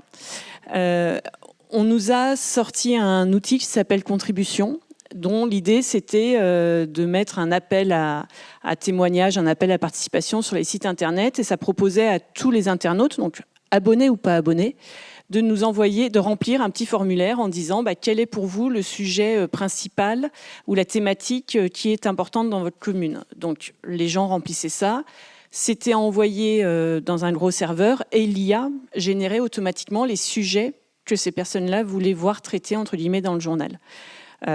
Ici, si on prie très tard, donc on a eu à peine 2000 contributions sur l'ensemble du groupe EBRA, ce qui est très peu. Et nous, ça nous a posé un problème parce que syndicalement, on était en train de dire qu'en fait, nous, journalistes sur le terrain, on n'avait pas conscience ou on n'avait pas connaissance des sujets qui venaient interroger nos lecteurs. Et enfin, on le vit quand même mal quand on est sur le terrain pendant des années, qu'on connaît très bien sa commune, qu'on fréquente les cafés, les associations, les salles de sport. Enfin, tout ça, ces sujets, on les voit, on les connaît. Donc, entendre nos patrons dire en fait vous faites entre guillemets mal votre boulot parce que tous les sujets ne remontent pas, c'est compliqué à entendre. Alors finalement les sujets qui sont remontés à travers les 2000 contributions, on les avait tous, donc ça nous a rassurés, notre boulot était bien fait. Mais est-ce que c'était nécessaire de lancer ça maintenant, en plus à la va-vite, puisque ça a été lancé, je crois, à peine... l'appel à témoins s'est fait 1 mois avant le premier tour, donc c'était vraiment trop court. Mais donc voilà, on s'est posé la question de dire, est-ce qu'un jour, finalement, l'IA n'ira pas carrément prendre ces thématiques et faire elle-même le reportage. Donc là, on avait encore le choix, pour ceux qui recevaient les contributions, de dire... je suis journaliste, je vais faire le sujet parce qu'il me semble intéressant, ou non, ce sujet, je l'ai déjà traité 15 fois, donc je n'irai pas le traiter. Donc heureusement, on avait encore ce libre arbitre, mais on s'est vraiment posé la question, en fait, est-ce qu'on ne remettait pas en cause notre travail de terrain. Je sais qu'à Midi Libre, ils ont vu fleurir des textes de présentation de communes qui se basait finalement sur cette commune est connue pour son clocher et aura 4 listes au premier tour, machin. Enfin, des textes qui finalement n'avaient ni queue ni tête, qui n'étaient même pas écrits, générés par l'IA. Donc on mentait aux lecteurs et les journalistes n'étaient pas au courant. Ils l'ont découvert eux aussi sur le site comme tout le monde. Oui, ça pose quand même question. C'est-à-dire qu'à un moment, nous, on n'est pas contre l'IA. On va dire les choses. On n'est pas contre l'IA. Elle peut nous faciliter la vie sur pas mal de choses. On ne souhaite pas juste qu'elle vienne créer elle-même l'information sur un périmètre qui n'est pas défini, qui n'est pas sécurisé et qui ne peut... Enfin, on ne veut pas générer de fake news nous-mêmes. Mais en revanche, voir des choses qui fleurissent comme ça sans en avertir le lecteur, ça, pour nous, c'est pas possible. Il me semble que sur le réseau ici, il y a eu pour le comptage de paroles, vous avez mis de l'IA également cette année. De ce que m'ont dit certains militants, le gain de temps n'était pas dément. Alors, je sais pas. Voilà. On va le laisser répondre. Mais voilà. Michel, allez-y. Oui, on a testé, mais bon, voilà, il y a l'IA, et puis je pense que globalement, il ne faut pas en avoir peur. Il faut simplement former, il faut l'appréhender, et il faut dire aussi. Donc là, il y a un devoir de transparence. Quand on a fait appel à l'IA, c'est déjà la moindre des choses, c'est de signaler aux électeurs ou aux téléspectateurs. Donc ça, c'est ce que l'engagement de France Télévisions aujourd'hui, lorsque vous allez sur le 20h ou sur les émissions, vous avez un QR code qui s'affiche. Vous pouvez scanner ce QR code et avoir notamment toutes les sources et savoir et vérifier si ça a été fait avec aussi de l'intelligence artificielle. Donc voilà, notre devoir, pour répondre aussi à ta question de tout à l'heure, qu'est-ce qu'on peut faire ? C'est un devoir de transparence déjà, donc pour nous c'est extrêmement important. Après, pour revenir sur les ingérences étrangères, entre janvier et le mois de mars de cette année, donc avant les municipales, 349 nouveaux sites d'information se sont créés, avec parfois des arborescences aussi très proches de ce que je connais des sites ici, c'est-à-dire c'était ici News Occitanie par exemple, où on avait l'impression d'aller sur un site du service public. Or, ce n'était pas vrai. Et donc du coup, et je retiens ce que tu as dit sur Viginum, c'est bien qu'ils nous alertent, mais c'est parfois un peu trop tard. Alors ce qu'on a expliqué lorsqu'on a échangé avec Viginum, vous savez, Viginum dépend de Matignon, c'était de dire que ça devait passer par une législation européenne. Et donc voilà. Et donc quand on te dit ça, tu dis que bon, on va l'avoir pour un petit moment, voilà. Mais globalement, voilà. Moi, je pense que c'est hyper important de jouer la transparence, mais c'est un vrai enjeu démocratique. On l'a vu dans des élections en Roumanie, on l'a vu dans des élections ici aux États-Unis. Ça peut aussi faire partie de la manipulation de l'opinion. Donc c'est pour ça qu'il faut extrêmement, nous, journalistes et PQR et télévision aussi de proximité, c'est évidemment un rôle primordial jouer, c'est-à-dire jouer la transparence, vérifier nos informations, être irréprochable sur ces thématiques-là. Et voilà, et juste pour rebondir aussi, moi j'ai jamais eu autant de référés aussi de la part de candidats, et tous les référés ont été perdus. C'est-à-dire qu'à chaque fois, on a des règles qu'on a tous autour de cette table, qu'on a expliquées aux candidats, des règles très strictes. C'est l'ARCOM qui nous l'impose également, et on doit être juste le reflet de la société française. Et donc du coup, franchement, ça a été quand même assez compliqué, mais on a gagné tous nos référés. Voilà. Merci beaucoup. Et alors, une dernière question, et après, on va passer la parole au public, si vous avez des questions à leur poser. Donc, au regard de tout ce qu'on s'est dit, il semblerait quand même que la presse devienne parfois optionnelle, mais qu'il y a quand même une plus-value et une carte à jouer. Est-ce que vous voulez bien synthétiser les uns et les autres vos idées là-dessus, s'il vous plaît? Je pense qu'on est nombreux le soir du premier tour à avoir vu nos sites galérer tellement il y avait de trafic, de trafic. Et ça, c'est la preuve, s'il en faut une, qu'il y a un vrai intérêt.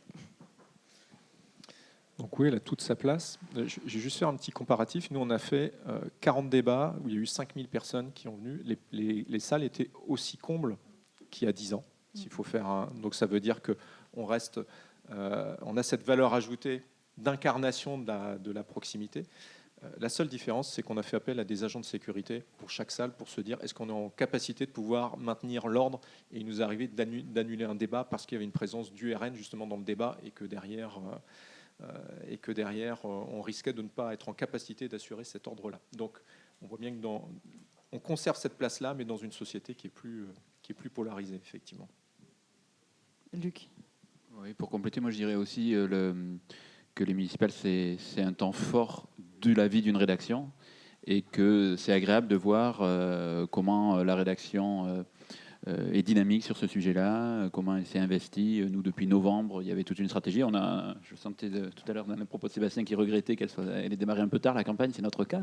C'est-à-dire qu'on aurait bien aimé que la campagne commence plus tôt. Et il y a beaucoup de stratégies politiques aussi qui peut tout à fait se comprendre, mais qui font qu'elles partent tard, etc. Mais donc voilà, il y a un vrai dynamisme éditorial, de décryptage. Et effectivement, et nous aussi c'est le cas, que le soir de nos soirées électorales, les très bonnes audiences sont essentiellement portées par les contenus. Et donc ça prouve bien et c'est des contenus souvent abonnés, dédiés à nos abonnés, donc ça prouve bien qu'il y a quand même une appétence de nos audiences pour ce qui fait la nature même d'une rédac, c'est-à-dire de décrypter. Agnès? Oui, le temps fort sur les municipales, il est indéniable. C'est-à-dire que ça, quand on est journaliste, c'est un moment qu'on attend. Je dirais qu'avec le temps, on se rend compte qu'on a beaucoup moins les moyens de faire tout ce qu'on aurait souhaité faire, c'est-à-dire des enquêtes, des grands dossiers, des débats en amont, suivre un candidat plus longtemps. Enfin, il y a des conditions de travail qui, aujourd'hui, font qu'on ne peut plus faire ce qu'on faisait quand j'ai commencé ma carrière, donc il y a 20 ans, 30 ans. C'est une réalité où il va falloir de toute façon qu'on s'y fasse, c'est-à-dire qu'on n'aura plus les moyens de faire tout ce qu'on faisait avant parce que le modèle économique est... On l'a fait, mais au prix d'équipes. Enfin, moi, j'ai jamais vu mes collègues fatigués, épuisés comme ça après une campagne des municipales. C'est-à-dire que là, on rattaque avec les conseils qui se sont installés, avec tout ce qui va être mis en place, et on a des salariés qui sont à bout. C'est-à-dire qu'ils sont épuisés. Si on pose tous nos congés, ça ne tourne plus, donc on essaye d'espacer au maximum. Donc, oui, on adore ça, on le fait tous à fond, mais moi, j'alerte quand même sur les conditions de travail et le fait qu'on n'est plus aussi nombreux et que le travail de fourmi qu'on aurait aimé faire, aujourd'hui, peut-être qu'on ne le fait plus autant. Et sur les audiences, moi, malheureusement, je suis dans un titre qui a trouvé le moyen de cracher son site à 20h02 jusqu'à 22h. Donc, autant vous dire que ici, Pays de Savoie notamment, et ici, France 3, on fait de très bons scores grâce à nous. Parce que non, mais les gens sont allés chercher... En fait, c'est ça qui nous a rassurés, c'est qu'ils sont allés chercher l'information ailleurs, parce qu'ils voulaient connaître leurs résultats.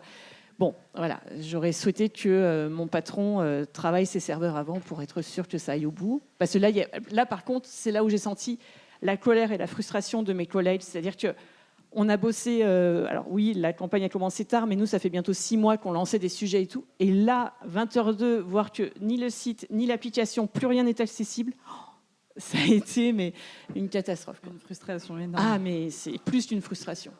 Donc Michel, comme vous avez profité du plantage. Merci encore. Je ne savais pas que je devais à ce point-là nos belles audiences. Je l'ai déjà dit tout à l'heure, donc on est service public, donc nous, c'est pas ce genre d'argument qu'on avance, mais quand même, quand on est un service public et qu'on rend un service à un public nombreux, ça veut dire que le service qu'on donne, a priori, correspond aux attentes du public. Et donc, globalement, on était même nous-mêmes très étonnés au soir du premier tour et par moments sur le second tour, on était en tête des audiences devant TF1 et France 2. Donc, c'est dire évidemment l'enjeu démocratique aussi, parce que c'est aussi un enjeu démocratique de proximité, de créer et de conserver ce lien entre le citoyen et nous. On nous l'a suffisamment reproché pendant la crise des Gilets jaunes. Donc, il faut qu'on ait aussi ce lien constant, c'est-à-dire qu'il ne soit pas juste de temps en temps lorsqu'il y a une voiture qui brûle, etc. Il faut qu'on ait un travail au long terme. C'est ce qu'on essaye de faire dans le service public. Alors c'est vrai que c'est en même temps compliqué, ce que tu disais, c'est-à-dire que c'est aussi un enjeu financier, c'est-à-dire quelle est la part qu'on veut payer aujourd'hui pour avoir une information de qualité de service public. C'est toutes les questions qui se posent aujourd'hui à travers la Commission européenne. Là où elle se passe ici en France, elle se passe aussi dans d'autres pays européens et dans le monde, et on s'aperçoit qu'il y a une vraie remise en cause de l'information de service public, qui pour moi, évidemment, moi je défends le service public, bien que j'ai travaillé aussi dans le privé, mais globalement, je pense qu'on a, nous, une obligation d'abord de transparence et une obligation d'être présent, parce que souvent, on est le dernier lien encore entre les citoyens et notre société. Voilà, donc évidemment que la proximité, que ce soit la PQR, la presse écrite, et moi ça me fait plaisir, franchement, quand je vous entends et de voir vos scores, et je suis très attaché aussi à ma culture bretonne au cas Ouest France, et je trouve que lorsque Ouest France est fort, ça veut dire que notre démocratie se porte bien, et donc il faut qu'on se dise un peu courage, parce que les temps sont un peu difficiles, notamment pour le service public, mais on ne va pas lâcher. Merci, et alors peut-être juste... On parlait peut-être aussi quand même des nouveaux formats qu'il faudrait envisager, puisque maintenant les lecteurs, spectateurs ont les moyens d'aller chercher de l'information ailleurs, y compris pour les résultats. Vous parliez des décryptages, vous parliez des soirées débats.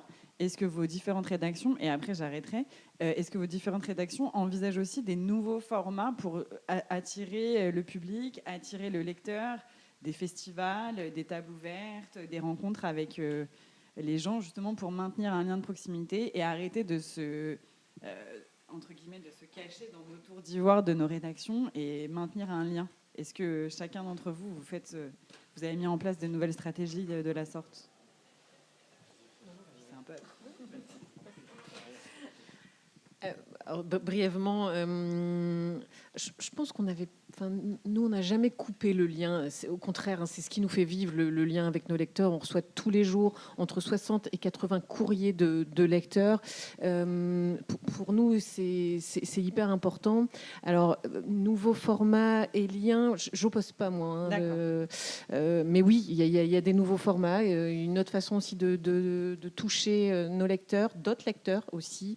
Je vois dans la salle des jeunes journalistes de la rédaction, dont notre spécialiste podcast, par exemple, ou Ta Voix, notre média dédié aux jeunes.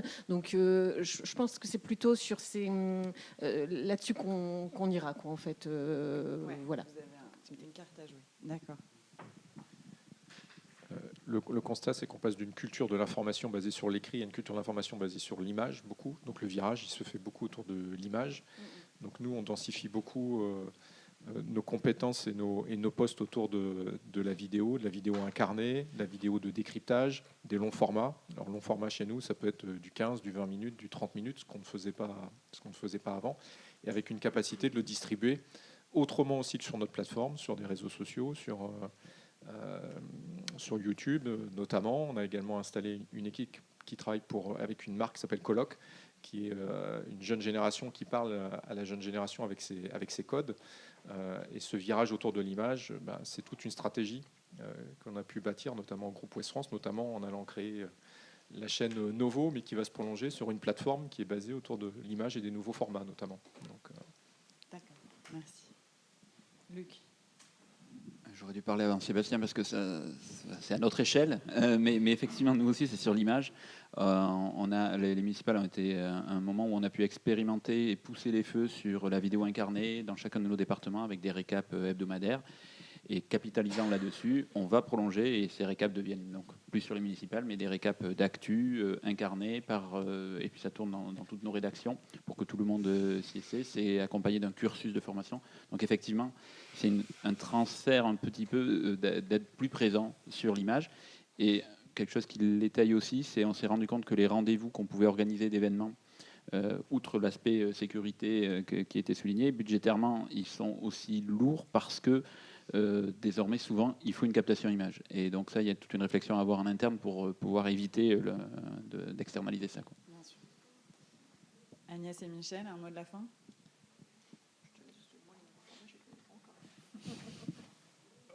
Alors, moi, ce que je veux dire là, c'est que nous, au sein de la rédaction nationale et au sein des rédactions régionales, on a mener une réflexion, c'est-à-dire qu'on veut traiter l'information de différentes manières.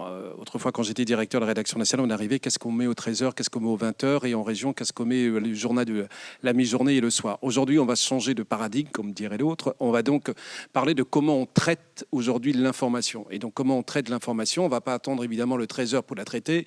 On va la traiter sur les plateformes, on va la traiter sur les réseaux sociaux. Donc, il y a déjà donc une culture qui est en train de changer et d'évoluer sur comment on traite l'information le matin, et non plus par rapport à 2 rendez-vous linéaires. Vous le savez tous très bien, aujourd'hui, il y a de moins en moins de téléspectateurs qui regardent 20h. Et aujourd'hui, on a un public, nous, service public, qui est proche de 60-62 ans. Et donc, si on veut s'adresser aussi à un public plus jeune, il faut aussi qu'on aille sur les plateformes, sur les réseaux sociaux. Et pour ça, en effet, la vidéo verticale, on en entend beaucoup parler chez nous, parce qu'on est en train de mettre en place des formations. La vidéo verticale semble correspondre en effet à des attentes. Il y a des nouveaux modes de consommation aussi de l'information. Donc, évidemment que nous, service public, on est obligé d'y aller parce qu'il faut qu'on parle à tout le monde.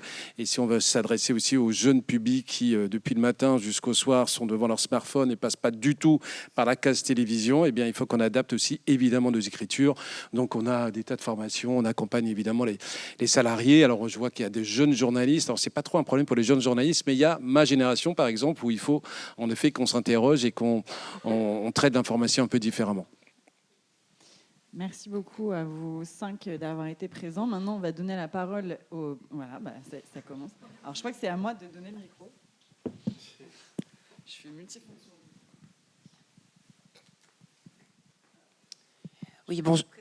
Oui, je me présente. Alors, moi, je suis Benoît Morin, journaliste au Berry Républicain, à l'agence de Vierzon, le groupe Centre France La Montagne. Et je suis aussi adhérent CFDT. J'ai une question au sujet du traitement éditorial. C'est une question sur l'étiquette politique. Pour les villes, on a l'habitude, dans notre journal comme ailleurs, de mettre l'étiquette politique du candidat, même si il ne l'affiche pas, puisque c'est la grande mode maintenant de ne plus mettre les étiquettes politiques sur les tracts ou même dans l'heure des meetings. Et nous, on avait une liste d'extrême droite qui s'est donc du coup le maire d'ailleurs a été élu, mais avant que le ministère de l'Intérieur ne fixe l'étiquette politique, il y a une espèce de flou. Là, nous à Vierzon, elle a été classée liste d'union d'extrême droite, donc on a pu le mettre à ce moment-là. Mais avant, il n'y avait pas donc c'est à nous de trouver quelque chose. Vous, dans vos rédactions respectives, comment avez-vous fait quand un candidat n'annonçait pas sa couleur et qu'elle n'avait été pas officiellement classée par le ministère de l'Intérieur?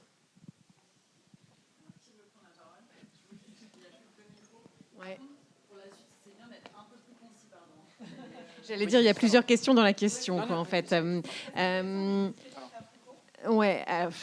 Parce qu'on pourra en parler longtemps. Il y a notamment, je n'ai pas rebondi, c'était la première question sur les listes uniques.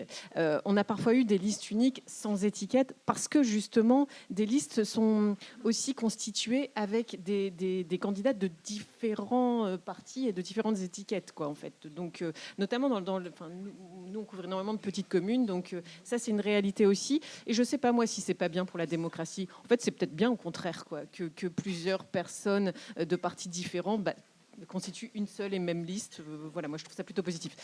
Pour revenir aussi sur la question extrême droite, le Conseil d'État nous a facilité en effet la tâche puisque il a classé l'ERN à l'extrême droite et je précise aussi LFI à l'extrême gauche. Donc, ce qui était nous un sujet au sein de la rédaction.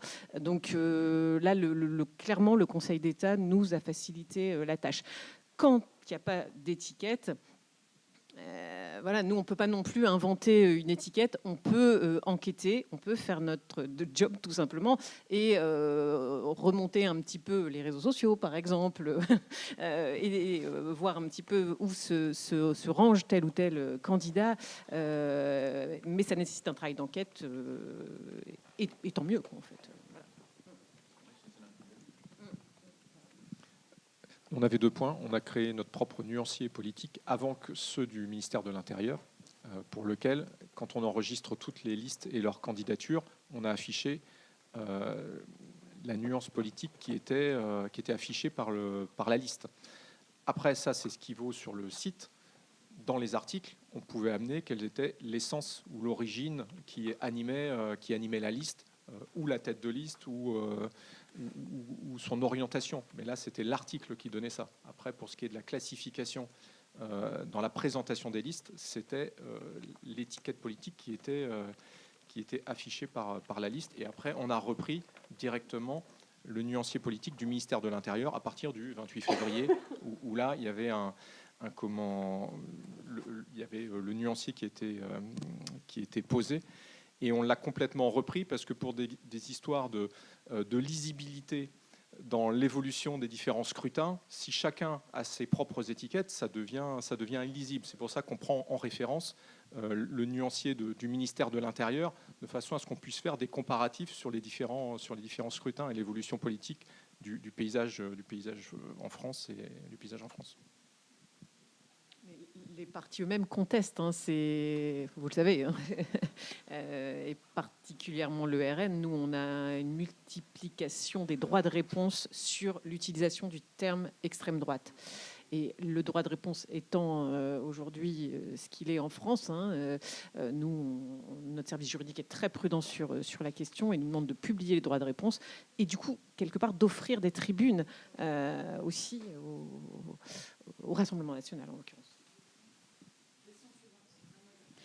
Oui, bonjour, Thaïs Barbosa, enseignante-chercheuse à l'ICHBA, donc École de journalisme de Bordeaux. Et mes 2 questions concernent l'IA.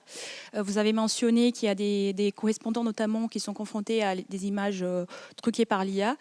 Comment concrètement le former ? Quels sont les outils que vous mettez en place pour pouvoir identifier, démêler le vrai du faux ? Et la deuxième question, La Voix du Nord, vous avez indiqué justement avoir utilisé l'IA pour créer des bilans de maires. Comment cela a été des bilans, ok. Voilà, comment on peut les coulisses, de quelle méthode a été employée pour cela, en quelques mots. Et merci beaucoup. Oui, je vais être très bref. Pour l'instant, il n'y a pas d'outil. Il faut qu'on travaille là-dessus, mais là, c'est passé vraiment par on ne peut pas dire formation, puisque vous savez qu'on n'a pas de lien hiérarchique avec nos correspondants, mais de l'information délivrée aux correspondants, qui sont des réseaux quand même extrêmement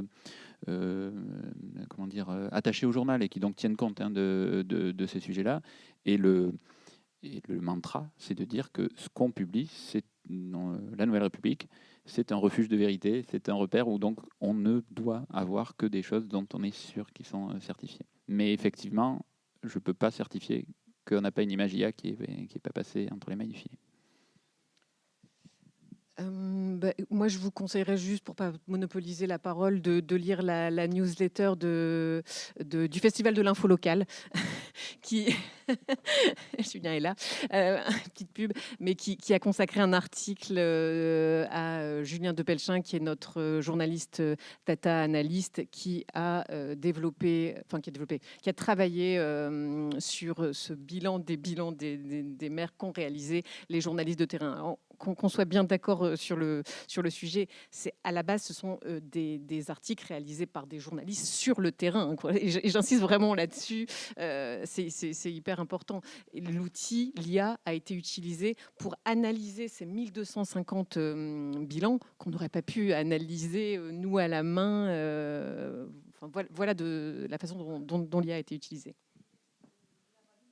Voilà, on y a intégré l'ensemble des 1250 textes de La Voix du Nord. L'IA a mouliné et on a ressorti tout un tas de thématiques. Alors, c'était à la fois visuel et thématique. Un travail super intéressant qu'on peut lire sur La Voix du Nord et sur la newsletter de Medialab. Oui, bonjour, Fabrice Cunet, je suis le responsable de l'école de journalisme ISCPA à Paris. Bravo d'abord pour ces informations. On a beaucoup parlé de ces municipales comme d'une vaste répétition avant les présidentielles. Au regard de ce que vous avez raconté les uns les autres, les unes les autres, est-ce qu'il faut s'inquiéter pour cette prochaine grande campagne qui nous attend et qui va arriver vite ? Et si j'en crois vos sourires, on est en droit de s'inquiéter. Je parle évidemment pour les journalistes et au-delà, bien sûr, pour ce qui en découlera. Mais est-ce que vous, à titre personnel, vous êtes inquiet concernant ce traitement de cette grande élection ? Très clairement, nous, on s'attend à avoir des communiqués tous les 2-3 jours sur des entraves à la liberté d'informer. Ça paraît évident que ce qui se passe au niveau local, on l'aura au niveau national dans des proportions encore plus grandes. Parce que ça sera des équipes encore plus expérimentées, sans doute avec d'autant moins de scrupules à empêcher des journalistes de travailler. Donc oui, l'inquiétude, elle est immense parce qu'on a déjà tous énormément de travail et de stress à faire déjà la recherche d'informations. S'il faut en plus faire attention à quel moment je vais me faire agresser, à quel moment je vais me faire taper dessus, à quel moment je vais devoir répondre à une insulte, ça va juste être ingérable. Donc oui, nous, l'inquiétude, elle est immense et malheureusement, on ne va pas être à court de communiquer dans les prochains mois. Je voulais juste redire ce que je disais tout à l'heure sur le fait que certains leaders politiques, et non des moindres, sélectionnent les journalistes à l'entrée d'un point presse. Et faire un parallèle, il y a aussi pour nous, journalistes dans des rédactions bien installées, la concurrence des influenceurs.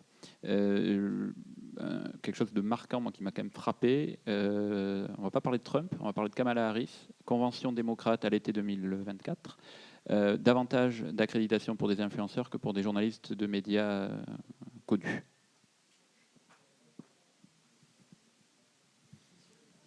Oui, Hugo Mellarayo. Alors moi, je ne suis pas journaliste, je suis apprenti journaliste. Je suis en formation continue à l'EPJT.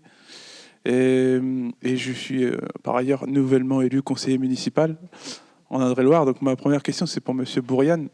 Vous êtes plusieurs à avoir parlé de l'importance du débat. Et sauf erreur de ma part, la Nouvelle République et puis TV Tour, enfin ça s'appelle plus comme ça. Val-de-Loire TV. Val-de-Loire TV a fait un compte rendu, a retranscrit le débat pour l'élection municipale à Tours seulement. Je voulais savoir pourquoi vous n'avez pas organisé de débat pour les autres communes, les autres grosses communes de la métropole ou les sous-préfectures, Loches, Chidon. Vous avez parlé de budget déjà. Et ma deuxième question qui n'a rien à voir, mais ça est lié avec la précédente sur les présidentielles. Quels enseignements vous tirez des municipales pour améliorer le traitement de l'information en vue des présidentielles ? Donc juste sur les débats que nous avons organisés, effectivement, on s'est cantonné aux villes-préfectures. On a organisé 5 débats dans les 5 villes-préfectures de notre zone de diffusion. Et à ça se sont ajoutés 2 débats événements, entre guillemets, organisés dans donc à Tours, c'était à Salle Thélème à l'université, avant le premier tour. La réponse, effectivement, c'est les moyens. C'est-à-dire qu'on a justement la chance d'avoir un studio télé qui nous permet aussi d'être qualitatif, parce que c'est pas tout d'organiser un débat. Aujourd'hui, si vous faites un Facebook Live, comme on a pu parfois certains d'entre nous en bricoler il y a bientôt un peu plus d'une décennie, c'est plus possible. Aujourd'hui, il y a un impératif de qualité et une image de marque éditoriale qui demande d'avoir ces moyens-là, et effectivement, la raison, elle est budgétaire. Et sur la présidentielle, alors il était dit que les municipales seront une répétition de la présidentielle. Je pense que ça n'aura aucune échelle. Et on va rentrer dans une période de conflictualisation et de manipulation plus. Aussi bien d'ingérence numérique étrangère, parce que la prise sur des municipales, l'ingérence numérique étrangère, elle a pu avoir lieu dans quelques grandes villes, Paris, Roubaix, Marseille, Toulouse, mais ça a été plutôt ponctuel. Là, ça sera beaucoup plus général.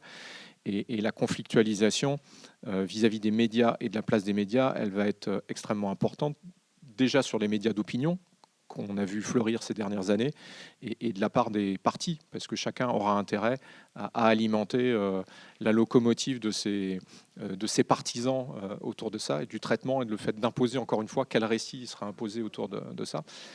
Juste une petite anecdote, mais nous, on reçoit à Ouest France cette semaine une dizaine de journalistes réfugiés de pays étrangers qui sont à la maison des journalistes, un Syrien, un Iranien, une Tchétchène.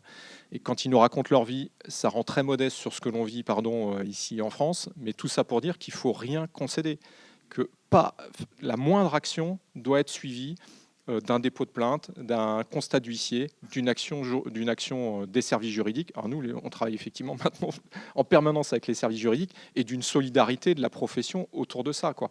Donc tout ça pour dire que même on s'est peut-être habitué à certaines petites choses, ça va peut-être contredire ce que j'ai dit avant, à savoir faut savoir les remettre à leur place et en même temps ne leur laisser aucune place, quoi. En tout cas, être intransigeant autour de ça. Voilà, et rappeler à chaque fois que l'information, c'est un bien commun. Et c'est vrai que lorsque je réfléchis à la prochaine présidentielle, on peut s'estimer qu'on risque de vivre des moments assez compliqués. Mais globalement, et franchement, là, en tout cas, je parle pour ma maison, il faut qu'on reste serein, en fait. Il faut juste mettre un cadre, c'est-à-dire, quand je dis mettre un cadre, mettre des règles lorsqu'on organise un débat. Après, pour répondre aussi à la question de monsieur nouvellement élu conseiller municipal, félicitations, parce qu'il faut qu'il y ait des gens qui s'investissent dans la vie politique. Donc, bravo à vous. C'est que, globalement, on voit très bien que la manière dont on anime les débats, dont on propose des débats aujourd'hui ne correspond pas forcément aux attentes du public. Donc là, on est en train de réfléchir à la manière d'animer justement ces débats. Je parlais du succès des audiences des soirées. Les débats, sur une soirée, c'était 3,5 millions, 3,6 millions. Les débats, c'était 600 000 personnes. Alors 600 000 personnes, quand on est service public, on peut se permettre de le faire parce qu'il faut qu'on aille notamment dans des zones dites un petit peu... rural, etc. Donc moi, ça ne me gêne pas. Mais globalement, dans la manière dont on a raconté la politique à la télévision, il faut peut-être aussi qu'on s'interroge. Est-ce que maintenant, c'est les grandes messes de débat? Est-ce que c'est les grandes émissions du soir, en prime, etc., qui intéressent aujourd'hui les gens? Voilà, on a une réflexion là-dessus pour la prochaine présidentielle, mais qui s'annonce en effet abracadabrantesque. Mais là-dessus, face à ça, il faut que nous, on affiche juste de la sérénité, juste du calme et de la maîtrise. Voilà. Et la maîtrise, c'est en étant transparent, en mettant des règles déontologiques, en vérifiant nos informations, et notamment lorsqu'on est service public, parce que je l'ai dit tout à l'heure, service public, ça attise aussi toutes les crispations, les frustrations aussi parfois des gens, que ce soit à l'extrême gauche ou à l'extrême droite. Et donc, c'est compliqué. Donc, il faut afficher une sérénité. Voilà.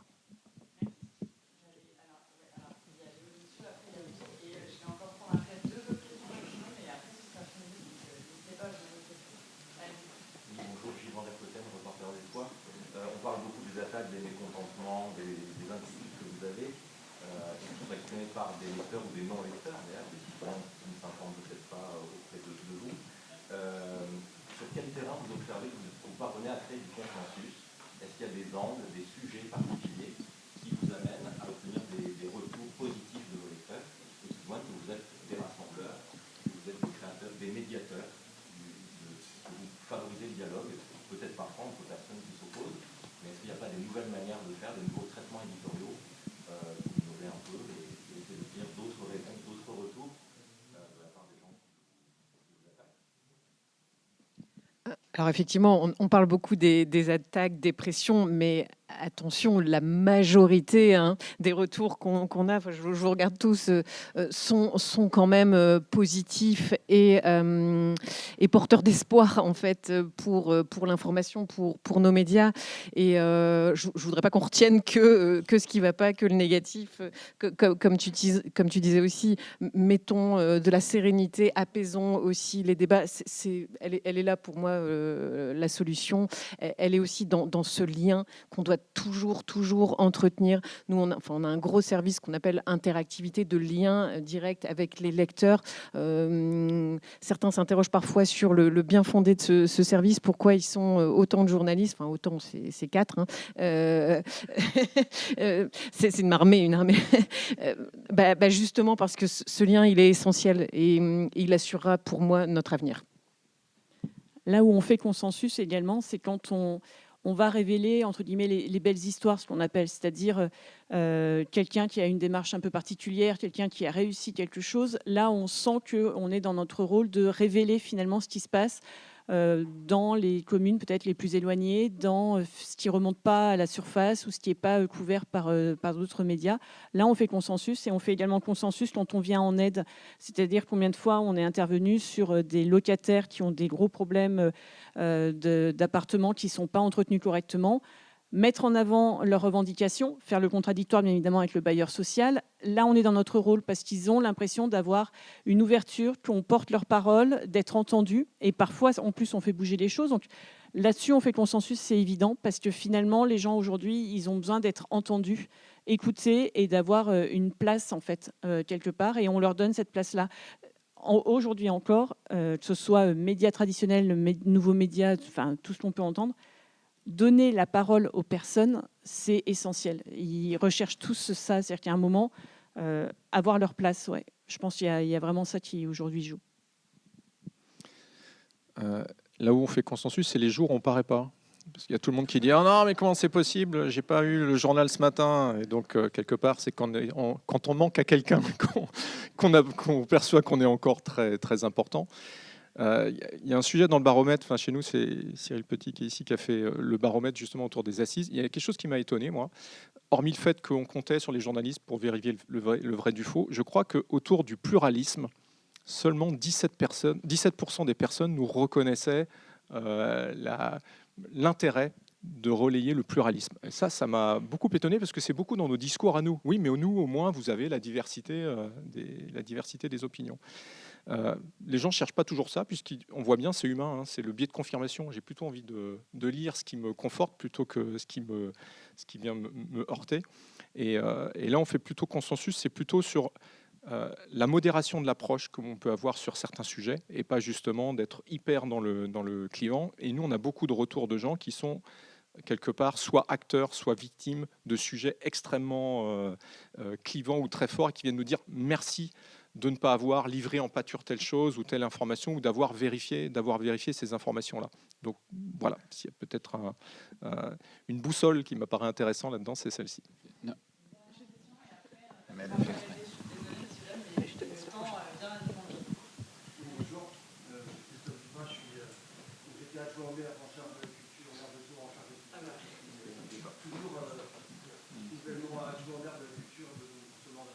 Moi j'ai vécu la campagne municipale localement du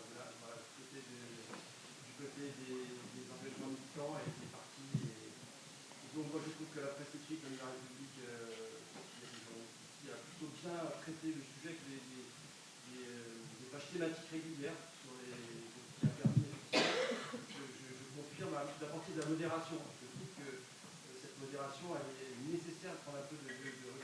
Alors j'ai une question d'abord savoir. Est-ce qu'il y a eu des effets, alors peut-être vous en avez parlé, je ne suis pas arrivé au début de votre discussion, est-ce qu'il y a eu des effets sur les chiffres de vente pendant les élections municipales? Est-ce que la presse en fait, a un intérêt particulier pour les citoyens? Deuxième question, modération. À l'inverse, sur les commentaires sur les réseaux sociaux, des articles de la République ou d'autres presses locales, il y a des commentaires internautes qui sont sans aucune modération, qui sont parfois racistes, parfois antisémites, etc. Alors moi, la question, alors nous, on a eu comme positionnement politique, même par rapport à nos opposants, nos listes opposants de droite et d'extrême droite, de ne pas rentrer dans la violence des propos. Et je voulais savoir, je ne comprends pas pourquoi les médias ne font pas un peu plus de police sur les commentaires des médias locaux. Voilà. Donc, c'est quand même, je ne sais pas ce qu'il en est, je le vois sur la République, mais ce qu'il en est sur les autres médias, c'est par rapport à ça. Je vais quand même vous répondre sur la Nouvelle République. D'abord, préciser que vous le savez qu'il n'y a pas de commentaires sur la Nouvelle République, que donc les commentaires dont vous parlez, ils sont sur les réseaux sociaux. Donc le sujet, il est quand même côté aussi législateur qui n'a jamais régulé les réseaux sociaux. Effectivement, il y a quand même une régulation que nous faisons sur nos pages. Il y a un prestataire externe qui est dûment payé et qui est chargé de la réaliser. Je ne nie pas qu'il puisse y avoir des trous dans la raquette. Quand la rédaction s'en rend compte, elle ferme ou elle modère ces commentaires-là. Voilà. Et donc oui, pour les ventes, oui, il y a des grosses ventes papier le lendemain des scrutins. On a pu regretter le fait que le second tour, il y avait moins de second tour et ça avait donc eu un impact. Et il y a eu, pour la Nouvelle République, des records d'audience mois après mois, de janvier à mars. Et puisque ces mois-là étaient marqués par une forte actualité municipale, on pense donc que ça y a largement contribué. Avant de remercier Louise pour son animation de table ronde, j'y venais en direct cette fois-ci. Nous, on a vu une inflation depuis septembre de tous les propos nauséabonds, enfin encore plus prononcés depuis septembre dernier. Insultes, menaces et beaucoup à partir de faux comptes, notamment sur les pages Facebook. Donc effectivement, on a un opérateur, nous, qui s'appelait Netino parce qu'on a changé, qui est utilisé par beaucoup de médias nationaux et à qui on a demandé de resserrer tous les boulons autour de ça. Et on a pris même un autre modérateur. Il se trouve que beaucoup de faux comptes et beaucoup qui utilisent maintenant une sémantique détournée pour dire sur n'importe quel sujet, qui soit sécurité, agriculture, enfin parce que Mercosur, c'est étranger, point d'interrogation, qui ne sont pas, quand on fait de la modération automatique, des mots qui en soi posent problème, mais c'est l'association d'un mot, d'un signe qui amène à laisser à penser qu'il y a forcément un problème autour de l'immigration, forcément un problème autour de la couleur de peau, forcément, enfin voilà, des associations permanentes autour de ça. Et donc on voit bien que les modérateurs doivent eux-mêmes perfectionner leurs outils de modération automatique et derrière augmenter le nombre de modérations manuelles, c'est-à-dire humaines, pour pouvoir être en capacité de décrypter ça. Et sinon, juste dire qu'il y a des sujets qu'on s'interdit maintenant de mettre sur les réseaux sociaux parce qu'on sait qu'on ouvre la porte à un univers informationnel complètement vicié. Donc, je ne sais pas, s'il y a un sujet autour des caravanes du Jean du voyage, vous ne verrez pas ça sur les réseaux sociaux parce qu'on va voir déferler toute la haine du monde autour de ça. Gens du voyage, migrants, enfin voilà, ce sont chez nous des sujets pareils. On sait pertinemment. Alors, ce qui est grave hein, quelque part parce que du coup, voilà, il y a plus de possibilité de débattre en fait, tout simplement quoi, sans se battre. Voilà. Ça y est. Et ben voilà, je crois qu'il y a une question. Non, bah oui, mais non, d'accord. Les 45 qui on va devoir rendre la taxe, il y en a d'autres derrière nous. Il marche pas ? Je ne sais pas. Il marche pas. On va le faire à la prochaine.